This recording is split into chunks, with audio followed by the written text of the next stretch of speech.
Guys, tignan nyo yung makulit na pusa. Linagyan ko yung cabinet na yun nung nasa taas ng tape. Pero inubos na niya yung tape. Gusto niya na naman buksan yun, guys. Alam nyo ang nangyari dyan kahapon pagdating ko. Nagmamadali lang ako kaya hindi ko nabidyoan yung mga tinapon niya. Lahat ng mga pagkain nila doon, yung mga treats nila, hindi ko alam kung gaano siya kagaling, guys, na nailaglag niya lahat yun. Yung laman nung cabinet na yun.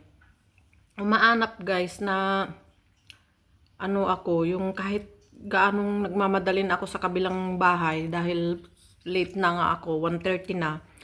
Tapos dumaan ako dito, guys, dumaan pa rin talaga ako. Kung hindi ako dumaan, guys, naku, inubos nila yung pati yung kandela ng yung pag may mga party, yung linalagay mo doon sa ilalim. Tapos, yun, lahat, ewan ko kung nakain pa nila yun. Kagabi nagsusuka-suka siya. Tapos yung isa, yung pink, si cherry. Kaya siguro nag-alala ako. Ayan na naman siya, guys. Inaakyat na naman niya, pilit na naman niyang inaakyat kasi linagyan ko nga ng tape. Inubos na niya yung tape, ang galing niya talaga. Isa lang yung nasa gitna ang natirang tape. Tapos, gusto pa niya talagang kainin, guys, yung tape.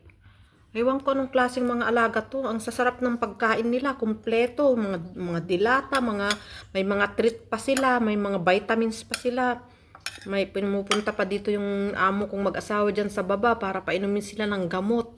Pero ewan ko, guys, kung may lason yung pagkain nila, Diyos ko, mamamatay sila kasi nga, ingat mo lang talaga sa kanila, ingatan mo lang talaga sila. Kasi sobrang makukulit, ayun na naman siya.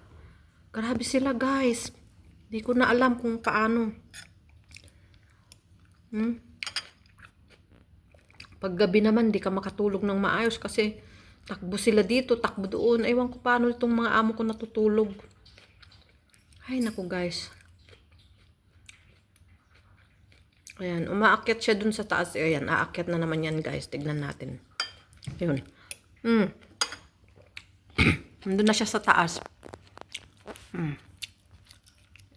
Ganyan ginagawa niya try niya na itutulak yung kaya nakukuha niya, ewan ko pa paano gagawin niya na na ilaglag niya lahat yun.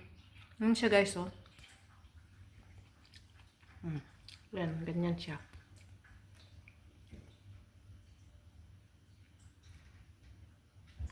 Ganyan pala siyang ginagawa niya, kaya nailaglag niya lahat yung laman.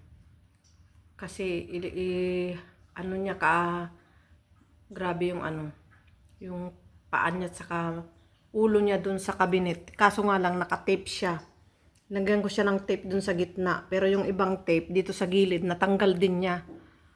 Natanggal niya lahat. Grabe talaga. Hindi ko na alam, guys, baka ilipat ko yung mga laman nun. Kasi delikado. Grabe tong pusa na to. Siya lang bukod tanging ganyan na naglalaglag sa mga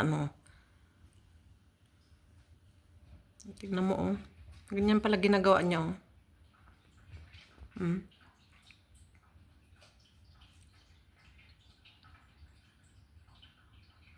Kahapon, guys, as in, linaglag niya lahat, pati mga tissue, pinagpupunit niya, pinagkakain niya yung mga tissue. Kaya yan, nasira lahat yung mga tissue nila doon, ng gandang mga tissue. Yung mga tissue may mga kulay-kulay, pang pang guess na mga tissue. Hindi niya magawang Hindi ko alam kung anong gagawin niya, guys. Okay, guys, bye-bye. Hindi niya mabuksan, guys, kasi nakatip sa baba. Pero pag natanggal na naman niya yung tape na yan, hindi ko na talaga alam. Ay, Diyos ko.